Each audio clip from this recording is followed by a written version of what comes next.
pertanyaan berikutnya, ini berkaitan dengan masalah gugatan cerai. Bang mau tanya, saya ingin menggugat cerai istri di tempat lain. Maksudnya di tempat saya rantau. Karena si istri tidak mau tinggal di tempat saya kerja rantau. Didukung keluarganya.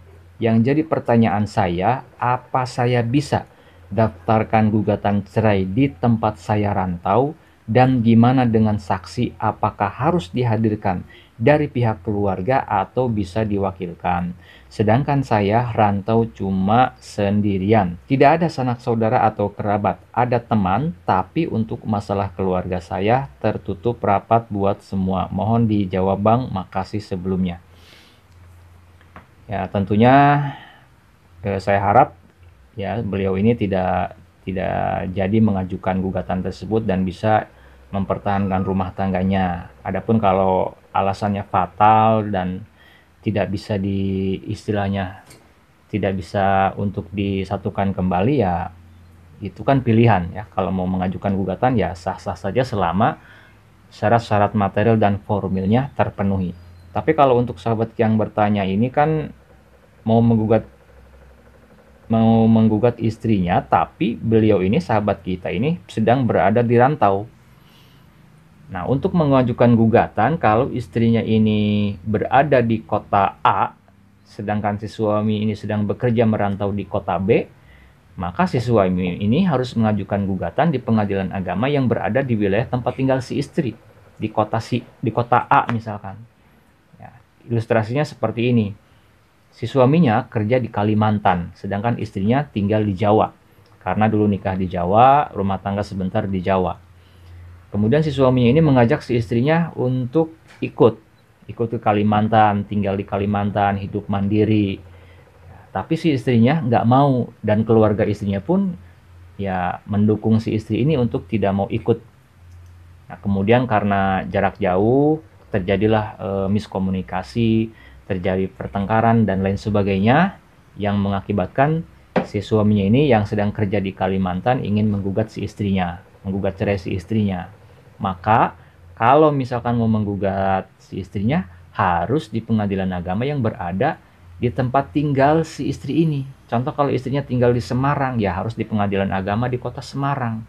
Nggak bisa di Kalimantan, karena aturan hukumnya gugatannya itu harus diajukan di wilayah tempat tinggal atau domisili si istri.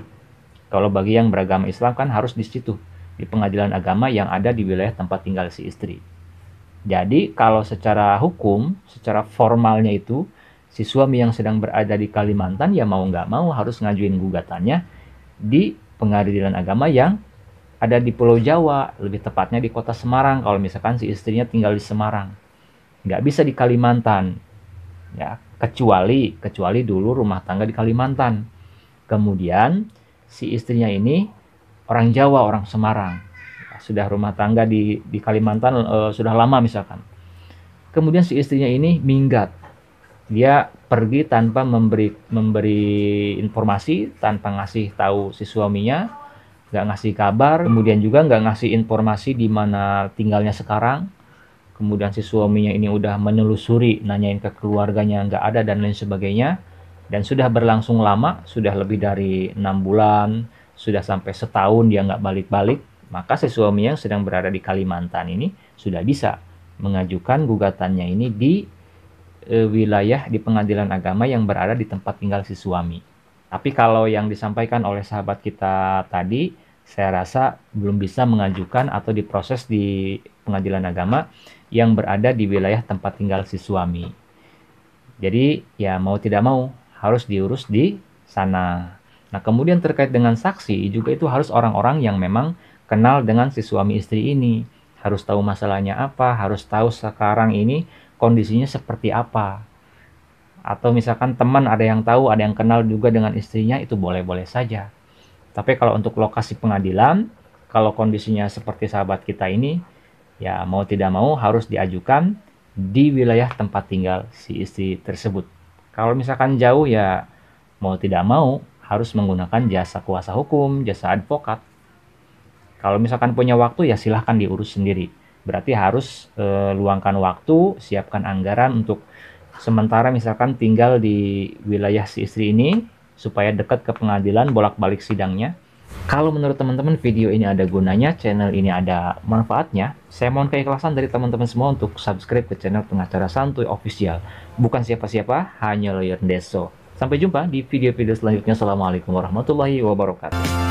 Ayo kawan, buka mata hati, kenal hukum biar hidup lebih pasti. Gak cuma buat orang pintar.